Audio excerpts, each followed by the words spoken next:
There's an old artist hack that can be used to organize your painting surface, correct your drawing, check your values and your color temperature. And it can be used outside, painting plein air. It can be used in the studio. It can even be used during a model session. It's suitable for all mediums, whether it's oils or watercolors, pastels, gouache, acrylic. I just wouldn't use it for sculpture. Hi, my name is Jeff. I've been painting in oils and watercolors for 35 years. Welcome to my studio. So this hack is used in the middle of a painting. I wouldn't use it in the beginning of a painting because in the beginning you're full of energy, you're inspired, you're splashy paint around, and you're maybe dancing to the music, and it's a blank canvas, literally, and you have a lot of excitement. This hack is actually used for the middle of a painting. When the painting starts to fight back, you lose a little bit of direction and control. The middle of a painting is when all the heavy lifting is done. And sometimes you can lose your way and you need something to help get you back on track and find your direction. What choices can be made during the middle that affect things downstream?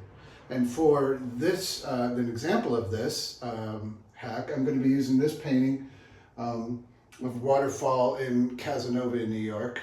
I was gifted a wonderful birthday weekend at the Braylock Inn, which is a Scottish-style inn in Casanova.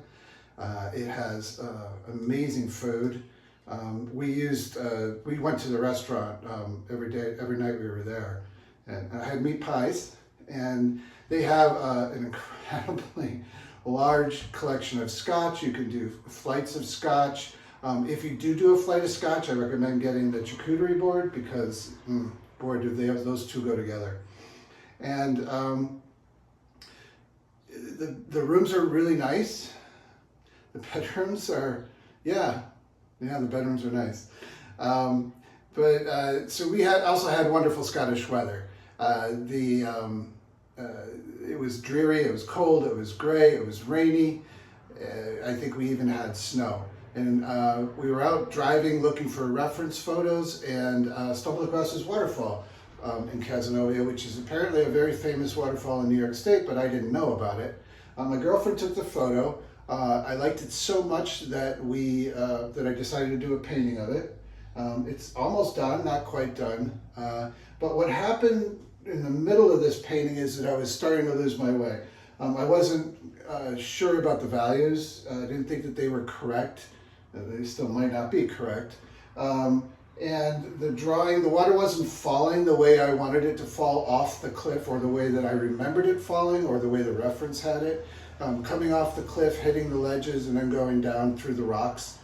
So what I did to get some kind of control back with the painting and to check myself is I turn the painting upside down, and then I turn my reference upside down.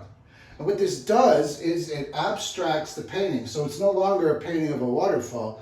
Now it's just shapes, lines, color, and temperature, and I can actually see it in a fresh light. And as artists, we're always looking to see something in a fresh light. Sometimes I'll hang a painting in a room, and just so that when I walk by, it can surprise me for that fraction of a second, and I'll stop and I'll say, oh, that's a good painting, or sometimes I'll say, oh, that's not a good painting.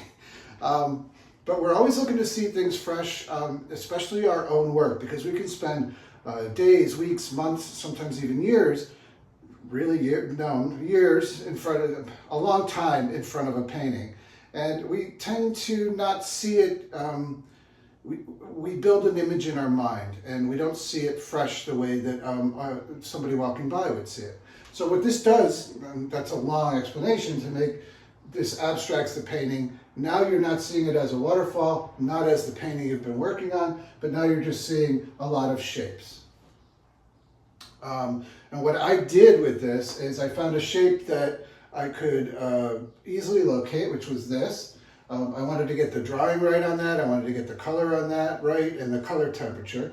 and then I would find another shape, which I believe was this one, and then another one, and then basically you start interlacing everything together so that, like a jigsaw puzzle, so that it starts to be closer to the reference or to what you imagine it should be. Don't leave it in here too long till the end of a painting. You want to flip it back the other way, because now you want to unify your painting. You want to hit all of the spaces and all of the elements and bring them together. To use this outside, I would, if you're plein air painting, you can take a shot of the landscape on your camera or your phone, turn your painting upside down, turn in their photo editing app, turn the reference upside down, and then check your drawing, check your composition, especially. You can check values, but I would be very cautious about that, because the camera sees things very differently than our brain and our eyes do. We can see a lot in the shadows that camera can't. It's programmed to see things basically one way. And we also see a lot in the lights that the camera doesn't see. It will blow out the sensor. So be careful about checking values. You can probably check your darkest darks and your lightest lights and go into like a no tan, maybe 3 values, your mid, your darks, and your lights. And then go back to your painting and look and organize it in that way. The same for a model session. Before the model goes on break, take a quick shot of the model, and then while she's on break, check your drawing, because drawing is very important in portrait, and it's important in figure. And I'd also have the same warning about values and color, especially inside under artificial light. So what you want to do is, like I said, you want to use this in the middle. Don't use it at the end of the painting, because at the end of the painting you want to unify your painting.